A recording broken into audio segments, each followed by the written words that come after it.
हर रोज एक नई कहानी देखने के लिए चैनल को सब्सक्राइब करें और बेल आइकन दबाना ना भूलें। देविका एक बहुत ही फैशनेबल और दिल फेक किस्म की लड़की थी। जो भी लड़का उसके पास प्रपोजल लेके आता वो उसे हाँ ही कह देती और उसकी गर्लफ्रेंड बन जाती। कुछ दिनों तक उसके साथ घूम फिरकर उससे ब्रेकअप कर लिया करती और सबकी नजरों में एक सीधी शरीफ लड़की बनकर रहा करती थी। वहीं उसकी माँ देवकी थोड़ी लालची किस्म की औरत थी, इसीलिए वो अपनी बेटी को कुछ भी नहीं कहती थी और ना ही उससे कुछ पूछा करती थी। ऐसे ही एक दिन देविका के लिए एक बहुत ही अमीर घर से आरुष नाम के लड़के का रिश्ता आता है, जो कि काफी ज्यादा स्मार्ट होता है पर विकलांग होता है। आरुष की माँ जानवी देविका को देखने के लिए अपने छोटे बेटे आर्यन के साथ उनके घर जाती है, जहाँ उसकी माँ देवकी उनसे बोलती है, अरे बहन जी, आप आरुष को लेकर नहीं आई? वो मैंने सोचा कि मैं पहले आपको आरुष के बारे में बता दूं, उसके बाद ही मैं आपको आरुष से मिलवाऊं। हाँ हाँ बहन जी, बताइए ना, क्या बताना है? वो बहन जी, हमारा आरुष चल नहीं सकता। वो क्या है ना, उसका एक कार एक्सीडेंट में। पर आप चिंता मत कीजिए बहन जी, मैं आपकी बेटी को अपनी बेटी की तरह रखूंगी। अरे मैं कैसे मान लूं बहन जी? एक तो आपका बेटा विकलांग है, ऊपर से मेरी बेटी खुश कैसे रहेगी उसके साथ? जानवी आरुष और देविका के रिश्ते के लिए देवकी को मनाती है और उनसे कहती है, आप शादी की भी चिंता मत कीजिएगा, जो भी होगा सब हमारी तरफ से होगा। आप बस अपनी बेटी को एक जोड़े में मेरे बेटे के साथ विदा कर दीजिए। हमें सिर्फ एक अच्छी और संस्कारी लड़की चाहिए आरुष के लिए। ये सुनकर देवकी मन ही मन बहुत खुश होती है और शादी के लिए हाँ कर देती है, जिसके बाद वो अपनी बेटी देविका को भी किसी तरीके से मना लेती है और कुछ ही दिनों में आरुष और देविका की शादी हो जाती है। शादी के बाद देविका एक अच्छी बहू होने का नाटक करती है और घर की सारी जिम्मेदारियां उठा लेती है, साथ ही अपने देवर पर लाइन मारना भी शुरू कर देती है। और ऐसे ही एक दिन वो आर्यन के पास जाकर बोलती है, क्या हुआ देवर जी, ऐसे अकेले क्यों हो? कोई गर्लफ्रेंड नहीं है क्या? मैंने कभी नहीं सोचा इन सब के बारे में। देविका रोज आर्यन के पास जाकर उससे बात करना शुरू कर देती है और देखते ही देखते आर्यन भी अपनी भाभी को भाव देने लगता है और दोनों एक साथ रहने लगते हैं। ऐसे ही देविका सबकी आंखों में धूल झोंकना शुरू कर देती है और अपना ज्यादा से ज्यादा समय आर्यन के साथ बिताती है। ऐसे ही एक रात आरुष अपनी बीवी को बहुत ही ज्यादा प्यार करता है और वो उस पर आंख बंद करके विश्वास करता रहता है, पर देविका उसकी आंखों में धूल झोंकती है। ऐसे ही एक दिन आरुष देविका के लिए एक बहुत ही खूबसूरत सी साड़ी ऑर्डर करवाता है और रात को उसको गिफ्ट करता है, जिसे देखकर देविका मुंह बनाते हुए बोलती है, ये भी कोई गिफ्ट है आरुष? मेरे पास पहले से ही इतनी सारी साड़ियाँ हैं, ऊपर से तुम ये और एक और ले आए। इतना बोलकर देविका गुस्से में वहाँ से अपने देवर के कमरे में चली जाती है, जहाँ आर्यन उसको एक सेक्सी सी नाइटी गिफ्ट करता है, जिसे देखकर देविका बहुत खुश होती है और उसे गले से लगाकर बोलती है, वाओ, कितनी प्यारी नाइटी है। हाँ, प्यारी है पर तुमसे कम। अब इसे जल्दी से पहन कर आओ अभी।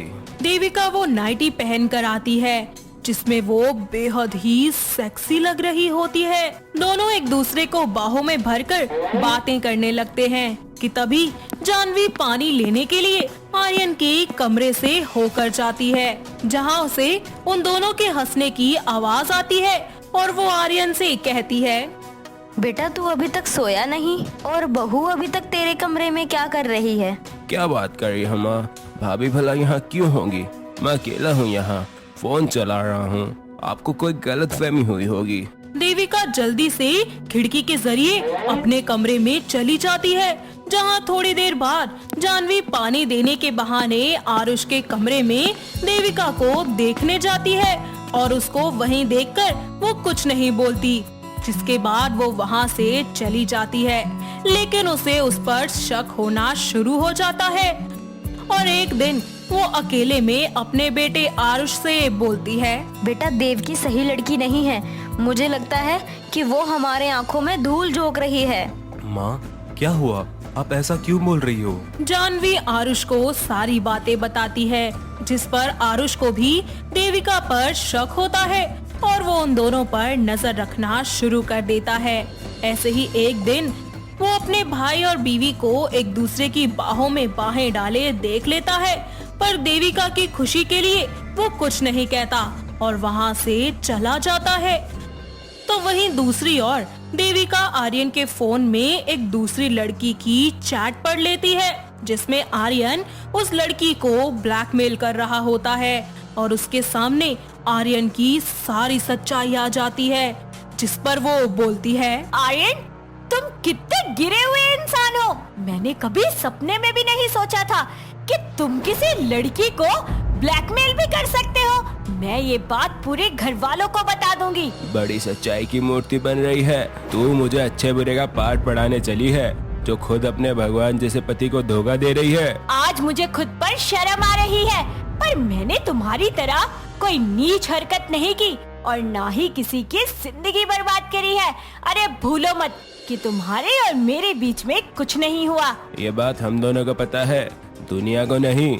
मैं सबको बताऊंगा तुमने मुझ पर लाइन मारी और हम दोनों का अफेयर चल रहा था। वो मेरे पति हैं और मुझे पता है कि वो मेरी बात पर ही यकीन करेंगे। देविका जल्दी से आर्यन का फोन लेकर वहाँ से भाग जाती है और अपने पति को फोन देकर आर्यन का असली रूप अपनी सास और अपने पति को दिखा देती है, जिस पर उसकी सास बोलती है, ना स्वीटी करमजली, मुझे सब पता है कि तू कैसे हर लड़कों पे अपना मुंह मारती रहती है। तूने ही कुछ किया होगा और ना मेरे बेटे पे लगा रही है। मैं सच बोल रही हूँ।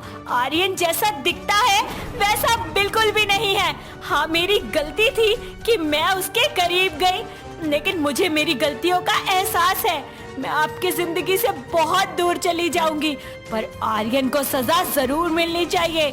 आरुष जी, ये एक लड़की की जिंदगी का सवाल है। जानवी उसकी एक नहीं सुनती और उसे घर से निकालने लगती है, पर आरुष अपनी माँ को ऐसा करने से रोक देता है और देविका को ऐसे माफी मांगता हुआ देखकर आरुष समझ जाता है कि वो अब बिल्कुल सुधर गई है, जिसके बाद वो बोलता है, तुम सुधर गई, तुम्हें अपनी गलती का एहसास हो गया। इससे ज्यादा मुझे और कुछ भी नहीं चाहिए।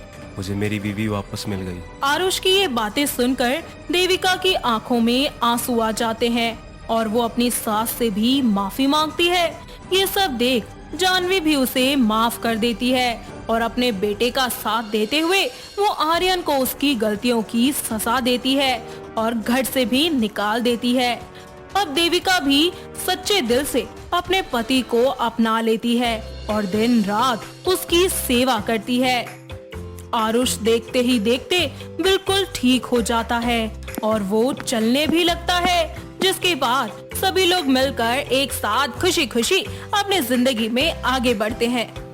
मीना एक बहुत ही ज्यादा ब्यूटीफुल और पढ़ी लिखी लड़की थी, जिसे अंग्रेजी झाड़ने का बहुत शौक था। ऐसे ही एक दिन वो अपने कॉलेज के फ्रेंड्स से बातें कर रही थी।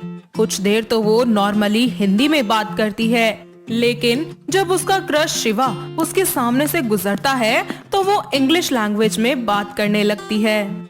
Sakshi, let's go to the club and we have lots of fun. Yeah, Meena, you are right. Today we have lots of fun. But suddenly तू ऐसे इंग्लिश में talking क्यों कर रही है? Just casually यार. So, कितने बजे मिलोगे तुम सब? Okay, both of you meet me at 6. Okay, baby, done. Done. तीनों अपने अपने घर के लिए निकल जाती हैं। उस वक्त शिवा भी अपनी बाइक से जा रहा होता है। उसके सामने ही मीना की हील्स टूट जाती हैं और वो कहती है, What the hell is this? How will I go my home now? Shiva उसके पास आता है और बोलता है, can I help you miss? No, it's okay. I will manage. अरे मान जाइए, एंड आई नो तुम मेरी ही क्लासमेट हो, काफी बार देखा है तुम्हें। Come on, I drop you. Okay, तुम इतना बोल रहे हो तो ठीक है। इतना कहकर मीना उसकी बाइक पर बैठ जाती है और बाइक से उसे कसकर पकड़ लेती है, जिसके बाद वो दोनों रास्ते में बातें करते हुए जाने लगते हैं। By the way, what's your name? Myself Meena Chaturvedi. Oh, that's nice. And my name is Shiva, am I right? तुम्हें कैसे पता? Because I'm intelligent. ओके, अब किस तरफ टर्न करूं? बस आगे से लेफ्ट, देन मेरा घर आ जाएगा। शिव उसे उसके घर ड्रॉप कर देता है और घर आकर मीना बहुत ही ज्यादा खुश हो जाती है और अपने कमरे में आकर खुद से ही बात करते हुए बोलती है, आज तो मेरा जादू चल ही गया शिवा पर। आखिर कब तक बचता, मेरी इस ब्यूटी से आ ही गया ना मेरी पकड़ में। हाय, आज तो मैं बहुत खुश हूँ। बस अब वो जल्दी से मुझे प्रपोज कर दे और बोले, Meena I love you my darling. ऐसे ही अगले दिन वो एक हॉट सी ड्रेस पहनकर अपने कॉलेज जाती है। दोनों लेक्चर लेते वक्त एक दूसरे को देखते रहते हैं। अब शिवा तो उससे बात करना चाहता था, लेकिन वो जैसे ही उसकी तरफ आता तो मीना अपने दोस्तों के साथ बिजी होकर वहाँ से चली जाती।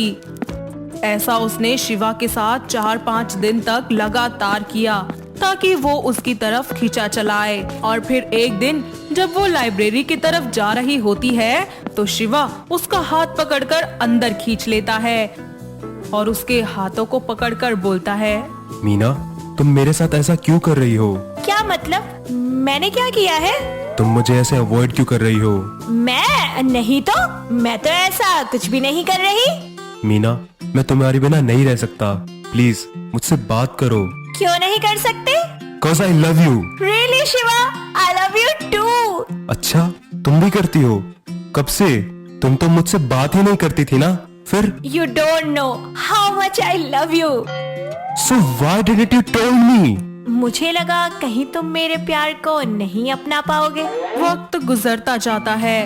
दोनों अब कॉलेज में भी एक साथ रहने लगते हैं, साथ में क्वालिटी टाइम स्पेंड करते हैं। कुछ महीनों बाद दोनों एक दूसरे से शादी करने का फैसला लेते हैं और घर वालों की मंजूरी से धूमधाम से एक दूसरे से शादी कर लेते हैं।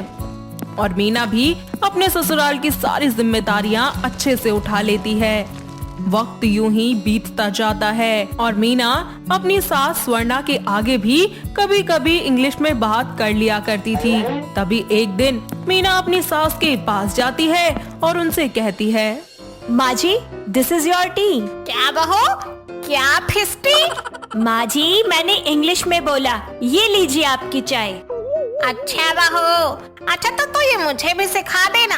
माँ जी, ये आपके बस की बात नहीं है, रहने दीजिए। अरे बहू तो सिखाना, मैं कोशिश करूंगी। वैसे भी तुझे तो पता ही है, वो सामने वाली सुनीता अपनी बहू से कैसे अंग्रेजी में चपड़ चपड़ करती रहती है। ऐसे बोलती है ना, बहू आज मैं ईटिंग पराठा। माँ जी, वो ऐसे नहीं, वो ऐसे होता है। Today I will have paratha in my breakfast. क्या? टुंडी ईट पराठा, ऐसे ही ना बहू? अरे माँ जी, नहीं नहीं, ऐसे नहीं। चलिए कोई बात नहीं, मैं हूँ ना, मैं आपको सब सिखा दूंगी। वक्त बीतता जाता है। मीना घर का काम भी करती, साथ ही अपनी सास को इंग्लिश बोलना भी सिखाती। मीना अपनी सास को इंग्लिश का अखबार पढ़ाती तो कभी कभी इंग्लिश सीरियल्स भी दिखाती। अब स्वर्णा कुछ टूटी फूटी इंग्लिश बोलना सीख गई थी। स्वर्णा ने सभी के आगे अंग्रेजी कुछ कुछ बोलना शुरू कर दिया था, लेकिन उसने अपने बेटे शिवा के आगे अभी तक अंग्रेजी नहीं बोली थी। और शाम को जब उसका बेटा घर आता है तो वो शिवा से कहती है, माई बेटा इज कमिंग। शिवा, यू खाना खाएंगे बेटा। माँ, आपकी इंग्लिश। ओह, क्या हुआ बेटा, माई इंग्लिश को? इज देयर एनी दिक्कत? माँ, बहुत खतरनाक इंग्लिश है आपकी। सुनकर ही पैरों के नीचे धरती इज फटिंग। अच्छा सच बेटा, मैं और सुनाऊं? नहीं नहीं माँ, मैं खाना खा लेता हूँ। इतना सब होने के बाद शिवा अपनी पत्नी मीना के पास जाता है और उससे बोलता है, मीना, ये माँ को क्या हो गया और उनको इतनी इंग्लिश कहाँ से आ गई? अजी आप पूछिए ही मत, थोड़े टाइम पहले सामने वाली पड़ोसन की नकल से माँ जी ने मुझसे इंग्लिश सीखने की जिद कर ली और मैंने उन्हें सिखा भी दी, लेकिन माँ जी ने तो एक नए लेवल की इंग्लिश का आविष्कार कर दिया। ओह, तो ये बात है। मैं क्या करूँ, माँ जी की इंग्लिश सुन के तो कभी कभी मुझे भी दिल का दौरा आते आते रह जाता है और कभी कभी बहुत हंसी भी आती है। जब वो बोलती है ना, I am जाइंग, I am eyeing, तो बड़ी ही प्यारी लगती है। हाँ, तुम माँ के साथ रहती हो ना, इसीलिए मैंने सुनी तो मेरा दिल ही कांप गया। अगले दिन शिवा ऑफिस जा रहा होता है। सास बहू दोनों शिवा को बाइक पर जाते हुए बाय कर देती हैं। तभी शिवा की बाइक गिर जाती है और जल्दी से वो दोनों उसे हॉस्पिटल ले जाती हैं, जहां डॉक्टर उनसे पूछता है, क्या हुआ माता जी, कैसे लगी इनको इतनी चोट? डॉक्टर साहब, दिस इज माय लौंडा गिरोंडा फ्रॉम हीरो होंडा, हड्डी टूटिंग, जल्दी जल्दी पट्टी डूइंग। स्वर्णा की बात सुनकर डॉक्टर बेहोश हो जाता है। ये देखकर पास खड़ी मीना बोलती है, माँ जी, मैंने कहा था ना कि आप मुझे बोलने दीजिए। देखिए, आपकी इस इंग्लिश को सुन के डॉक्टर भी बेहोश हो गए। मीना डॉक्टर के ऊपर पानी छिड़कती है, जिसके बाद वो होश में आते हैं और मीना उनसे कहती है, डॉक्टर साहब, आप ठीक तो है ना? हाँ, मैं ठीक हूँ। माता जी की इंग्लिश, वैसे क्या प्रॉब्लम है इनको? सर, ये ऑफिस जा रहे थे और इनकी बाइक स्लिप हो गई और इन्हें चोट लग गई। डॉक्टर शिवा का चेकअप करके उसे इंजेक्शन लगा देते हैं। साथ ही कुछ दिनों के लिए उसके हाथ पर प्लास्टर बांध देते हैं, ताकि अगर कोई थोड़ी बहुत चोट हो भी तो वो ठीक हो जाए। कुछ ही देर बाद शिवा होश में आ जाता है और दोनों सास बहू मिलकर उसे घर ले जाती हैं। घर जाने के बाद उसकी माँ उसे खतरनाक इंग्लिश में डांटते हुए बोलती है, शिवा, तू अंडरस्टैंडिंग क्यों नहीं होता बेटा? इतना स्माइलिंग लेकिन यू नॉट लिसनिंग माय बात। बहू, फ्रिज से फ्रूट्स लाएं और इसको खिलाएं, जिससे इसको ताकत आएंग। माँ जी, यू आर सही बोलिंग और अभी मैं इनके लिए फ्रूट कटिंग। इस तरह पूरा परिवार हंसते खेलते रहने लगता है। अब स्वर्णा के साथ साथ मीना और शिवा भी टूटी फूटी इंग्लिश बोलना शुरू कर देते हैं और पूरे परिवार मिलकर हंसी खुशी एक दूसरे के साथ रहना शुरू कर देता है और अपनी जिंदगी बहुत ही अच्छे से बिताने लगते हैं। मुस्कान बहुत ही सुंदर और सुशील लड़की थी, जो घर का सारा काम अच्छे से संभाल लिया करती थी। मुस्कान के चेहरे पर बहुत सारे अनचाहे दिल थे, जिस वजह से बाकी दूसरों के अकॉर्डिंग उसे अपना चेहरा कुछ खास अच्छा नहीं लगता था, जिसके चलते वो जब भी कभी बाहर जाती तो अपने फेस को स्टॉल से कवर कर लिया करती। उसके परिवार में उसकी मम्मी सरिता और पापा राम प्रकाश रहते थे। ऐसे ही एक बार उसकी मम्मी रसोई में काम करते वक्त अचानक बेहोश हो जाती है। मुस्कान और राम प्रकाश सरिता को ऐसी हालत में देखकर बहुत घबरा जाते हैं। भाग्यवान, आंखें खोलो, क्या हुआ? मुस्कान बेटा, तू अपनी माँ के साथ रह, मैं डॉक्टर को कॉल करता हूँ। नहीं पापा, आप यहाँ रुकिए मम्मी के साथ, मैं अभी कॉल करती हूँ डॉक्टर को। मुस्कान जल्दी से मदद के लिए डॉक्टर को फोन करती है, पर उनका फोन नहीं लगता, जिसके बाद वो अपना पूरा चेहरा कवर करती है और खुद ही क्लिनिक से उन्हें बुलाने के लिए जल्दी से अपने घर से निकल जाती है। वो भागी भागी जा ही रही होती है कि रास्ते में एक लड़का उसे छेड़ते हुए बोलता है, अरे यो हुस्न परी, ये मुंह छिपा कर कहाँ जा रही हो? इतनी जल्दी में क्यों हो मेरी रानी? तेरी कातिल जवानी आजा मेरी बाहों में, उठाकर छोड़ आऊं। कहाँ जाना है जरा बोल तो सही। मुस्कान को उस आवारा लड़के की बात सुनकर बहुत तेज गुस्सा आता है और वो उस बदतमीज लड़के के मुंह पर एक जोरदार थप्पड़ मारती है। जवाब चाहिए था ना तुमको, वो तो अब मिल गया, या और दूं जवाब तुम्हें कान के नीचे लगा के। वो लड़का डर के मारे वहाँ से भाग जाता है और मुस्कान डॉक्टर के क्लिनिक पहुँचती है और उन्हें जल्दी से अपने साथ लेकर घर जाती है। डॉक्टर साहब जल्दी से चेक कीजिए ना, मेरी पत्नी को क्या हुआ। चेकअप करने के बाद डॉक्टर बोलते हैं, शायद इन्होंने खाना ठीक से नहीं खाया, इसी वजह से ये बेहोश हो गई। आप डरिए मत, शी इज फाइन। ये कुछ ताकत की दवाइयाँ हैं, इन्हें खिला देना। ऐसे ही एक दिन मुस्कान मार्केट से फ्रूट्स लेने जाती है। वो फ्रूट्स ले ही रही होती है कि युवराज नाम के एक लड़के से उसकी टक्कर हो जाती है और वो उसकी बाहों में गिर जाती है, जिस वजह से उसका स्टॉल उसके चेहरे पर से नीचे गिर जाता है और वो लड़का मुस्कान को देखकर बहक जाता है। मुस्कान जल्दी से उसके पास से हटती है और अपना स्टॉल उठाकर फिर से अपना चेहरा ढक लेती है। हे, एक्सक्यूज मी, आपको लगी तो नहीं? जी नहीं, मैं ठीक हूँ, थैंक्स। आपने फिर से कवर क्यों कर लिया फेस को? इतने खूबसूरत चेहरे को इस कपड़े से क्यों ढका है भला? एक्सक्यूज मी, मतलब क्या है आपका? अरे मेरा मतलब आप इतनी सुंदर लग रही हो, तो ये स्टोल रहने दीजिए ना। थैंक्स, बट मेरे फेस पे बहुत सारे तिल हैं, इसीलिए हमेशा से मैं ऐसे ही रहती हूँ। Oh really? लेकिन आज के बाद आप ऐसा नहीं करेंगी। आप बहुत सुंदर लगती हो तिल के साथ। रहने दीजिए, कहीं आपकी तारीफ की वजह से मैं अपने आप को बहुत ज्यादा सुंदर ना समझने लग जाऊं। अच्छा जी, बाय द वे हम यहाँ बात ना करके कॉफी शॉप चलें? ओके ओके, चलते हैं आप। दोनों कॉफी शॉप जाते हैं और बातों ही बातों में दोनों की अच्छी दोस्ती हो जाती है और दोनों अपना अपना नंबर भी एक्सचेंज कर लेते हैं। अब वो दोनों रोज अब मैसेजेस में घंटों बातें किया करते।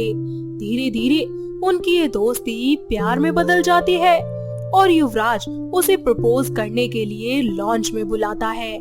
साथ ही अपने घुटनों के बल बैठकर अपने प्यार का इजहार करता है।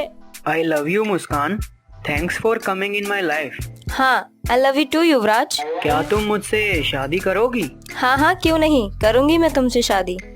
दोनों अपने इस फैसले के बारे में अपने अपने घर वालों को बता देते हैं और दोनों के घर वाले आपस में बातचीत करके इस रिश्ते के लिए मंजूरी दे देते हैं, जिसके बाद मुस्कान और युवराज शादी के पवित्र बंधन में बंध जाते हैं और एक अच्छी और गुणी बहू की तरह मुस्कान अपने ससुराल की सारी जिम्मेदारियां बहुत ही अच्छे से उठाती है। इसे देखकर उसकी सास अर्चना उससे बहुत खुश होती है। ऐसे ही एक दिन, अरे बहू, मेरे लिए कुछ खाने में चटपटा बना कर ले आ, मेरा बहुत मन कर रहा है। जी माँ जी, अभी लाई। मुस्कान रसोई में जाकर जल्दी से अपनी सास के लिए गरम गरम समोसे और हरी चटनी बनाती है और गर्मा गर्म अपनी सास के सामने सर्व कर देती है। अरे वाह बहू, तू तो बड़ी जल्दी ये सब कुछ बना कर ले आई और बहुत ही स्वादिष्ट बनाए हैं, मजा ही आ गया। तूने तो मेरा दिल खुश कर दिया आज। शुक्रिया माँ जी। इतना कहकर वो वापस अपने काम में लग जाती है। समय गुजरता जाता है।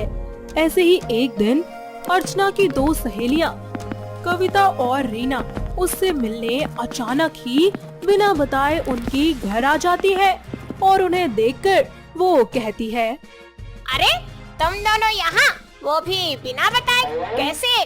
क्यों, हम को नहीं आ सकते के? सारी आड़ तू बिन बताए आया करे है, इस बारी हम भी आगे। अजीब, बिल्कुल सही पकड़े हैं। अरे ओ कविता, ये बिल्कुल नहीं बदली, 10 सालों से अभी तक ऐसी ही है। अरे अर्चना, या है कि तेरी बहू जिसके चेहरे पे काजल जी से इतनी सारी बिंदी लाग रही है। हाय राम, तेरे तो भाग्य फूट गए। अरे बस बहुत हुआ, मेरी बहू के बारे में एक शब्द बोला ना तो फिर अच्छा नहीं होगा, देख लेना तुम दोनों। अर्चना की सहेलियों की ऐसी बातें सुनकर वो रोते रोते वहाँ से अपने कमरे में चली जाती है। वहीं दूसरी तरफ अर्चना अपनी सहेलियों से कहती है, अरे मेरी बहू हीरा है, हीरा। एक टांग पर पूरे घर का काम करती है, जो बोलूं तुरंत हो जाता है। मेरे पाँव दबाती है, मेरे घर को अच्छे से संभालती है। बस उसके मुंह पर 3-4 भगवान ने तिल क्या दे दिए तो उसे बुरा बोलेगी क्या? अब तुम दोनों शराफत से मेरे घर से निकल जाओ, नहीं तो मुझे तुम्हें धक्के देकर निकालना पड़ेगा, समझी?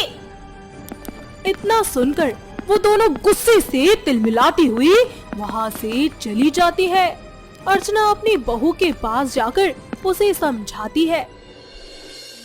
अरे मेरी लाडली बहू, मेरी उन नालायक सहेलियों की तरफ से मैं तुझसे माफी मांगती हूँ। बस तू रोना बंद कर दे। नहीं नहीं माँ जी, आप माफी मत मांगिए। आपने थोड़ी ना कुछ कहा है। मुझे मेरे चेहरे पे भगवान ने इतने सारे तिल दिए हैं जो कि वो भी देखते हैं, और सब लोग तिल ही तो देखते हैं, मेरे गुण कोई नहीं देखता। मुझे पता है कि मेरी बहू कितनी काबिल है, कितनी संस्कारी, कितनी गुणी है, और तू बहुत ही खूबसूरत है। और मैं बहुत भाग्यशाली जो मुझे तेरी जैसी बहू मिली है। और अब तू कभी भी नहीं रोएगी, समझ गई ना? जी ठीक है, आप जैसा कहो।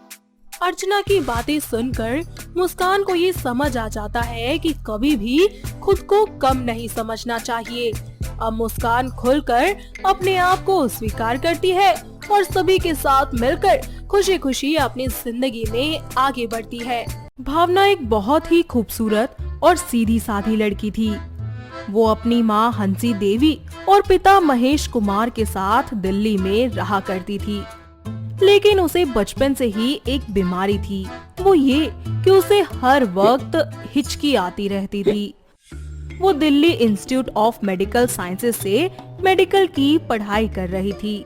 उसके कॉलेज में उसके कई दोस्त थे, लेकिन सौरभ उसका सबसे ज्यादा खास दोस्त था। सौरभ उसे फर्स्ट ईयर से ही पसंद करता था और लास्ट ईयर तक आते आते सौरभ ने अपने दिल की बात भावना को बता दी थी। तो वही भावना भी सौरभ को बहुत पसंद करती थी। सौरभ भावना से शादी करना चाहता था, इसीलिए जब एक दिन वो दोनों एक दूसरे से बात कर रहे होते हैं तो सौरभ बोलता है, तुम्हें पता है, मैंने अपनी जिंदगी में कई तरह की लड़कियां देखी हैं, खूबसूरत, तेज और भी अलग अलग तरह की। उनके साथ वक्त भी बिताया, लेकिन कभी वो चीज महसूस ही नहीं हुई ये जो मैं तुम्हारे साथ फील करता हूँ। सौरभ, तुम ही हो ना?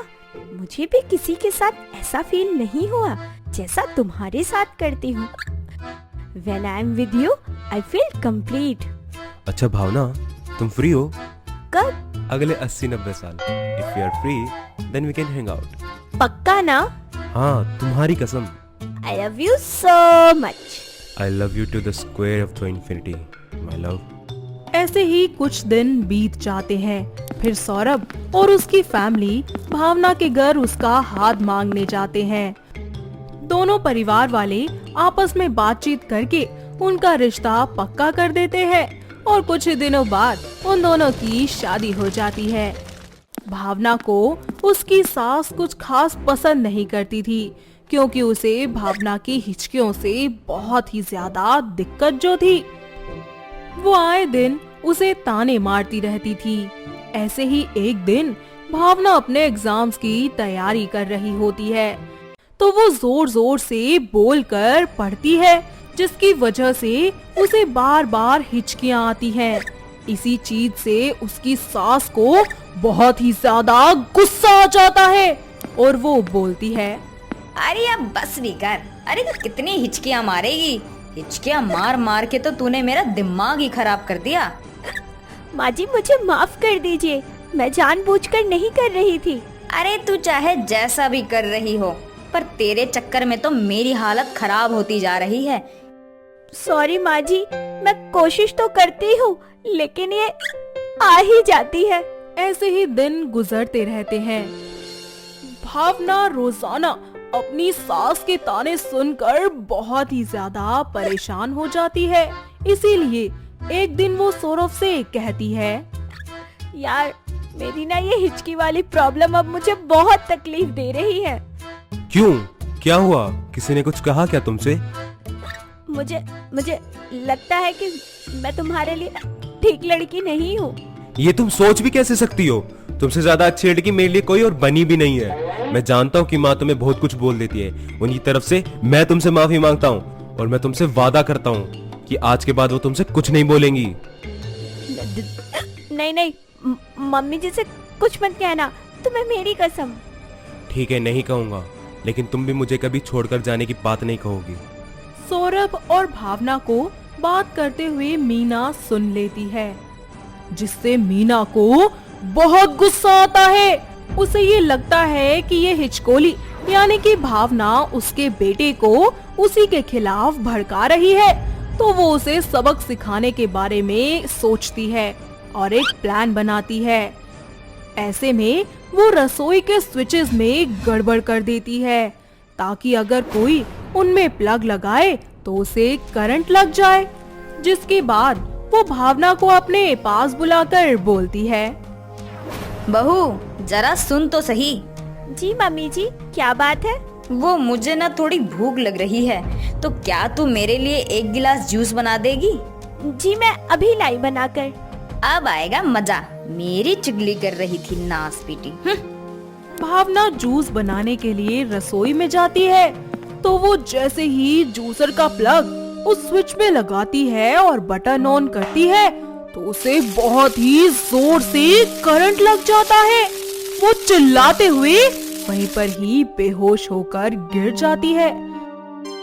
इतने में मीना वहां आती है और देखती है कि भावना बेहोश होकर गिर चुकी है, तो उसे ये लगता है कि कहीं भावना को कुछ हो तो नहीं गया, जिससे वो बहुत ही ज्यादा डर जाती है।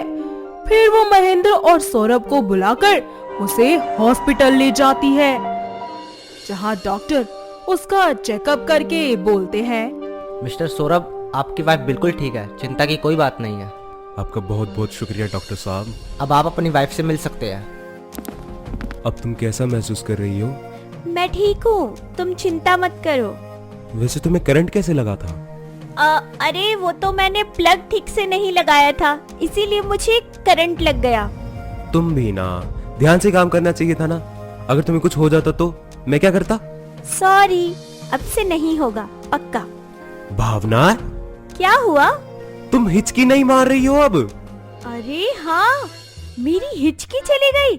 शायद करंट लगने की वजह से मेरे साथ ऐसा हुआ। हाँ, हो सकता है शायद। चलो अच्छा ही है, अम्मा तुम्हें वैसे भी कोई ताना नहीं मारेगी। हाँ, तुम सही कह रहे हो। चलो अच्छा हुआ कि मुझे करंट लग गया। अब भावना को लेकर सभी लोग घर आ जाते हैं, जिसके बाद सब कुछ नॉर्मल होने लगता है। तभी भावना अपनी सास मीना से कहती है, मम्मी जी, रसोई का स्विच ठीक करवा लीजिए, वरना किसी और को भी करंट लग जाएगा। मतलब मैं कुछ समझी नहीं। मतलब ये मम्मी जी कि मुझे पता है कि आपने ही वो स्विच खराब किया था ना, ताकि मुझे करंट लग जाए और मैं मर जाऊं। मुझे माफ कर दे बहू, मैं तुझे मारना नहीं चाहती थी। मैं बस तुझे थोड़ा झटका देना चाहती थी, ताकि तू मेरी चुगली ना करे मेरे बेटे से। मुझे माफ कर दे बहू। तूने ये बात भी सौरभ बेटा को बता दी? नहीं मम्मी जी, मैंने उन्हें कुछ नहीं बताया और ना बताऊंगी, क्योंकि मैं नहीं चाहती कि वो कभी भी आपको गलत समझे। तू कितनी अच्छी है बेटा, मैं तेरी अच्छाई को देख नहीं पाई। मुझे माफ कर देना। आप माफी मत मांगिए प्लीज, मुझे बहुत अजीब सा लग रहा है। और वैसे भी अगर आप ऐसा नहीं करती तो मेरी हिचकी कैसे जाती? आपने तो मेरी प्रॉब्लम ही सॉल्व कर दी। नहीं नहीं बेटा, ऐसा मत बोल। ये तो तेरा बड़प्पन है कि तूने मुझे माफ कर दिया, वरना तेरी जगह कोई और होती तो वो अब तक मुझे जेल भिजवा देती। लेकिन तूने ऐसा नहीं किया। मैं तेरा शुक्रिया अदा कैसे करूं? अगर आपको मेरे लिए कुछ करना ही है तो बस मेरे सर पर अपना आशीर्वाद दे दीजिए, यही बहुत है मेरे लिए। इस तरह मीना भावना को अपनी बेटी के रूप में स्वीकार कर लेती है और सभी एक साथ खुशी खुशी रहने लगते हैं। अब मीना और भावना एकदम माँ और बेटी की तरह ही रहते हैं और सब कुछ बिल्कुल ठीक हो जाता है। तो दोस्तों, कैसी लगी आपको हमारी ये हिचकी वाली बहू की कहानी? क्या आपके घर के आसपास भी है कोई ऐसी बहू जिसे हिचकियाँ इसी तरह आती हो और उसकी सास भी उससे ऐसे ही परेशान हो? अगर हाँ, तो उन्हें ये वीडियो दिखाइए और हमें कमेंट करके बताइए। दोस्तों, अगर आपको ये कहानी पसंद आई तो इसे लाइक करें, शेयर करें और कमेंट करके बताएं कि कहानी में आपको सबसे अच्छा क्या लगा।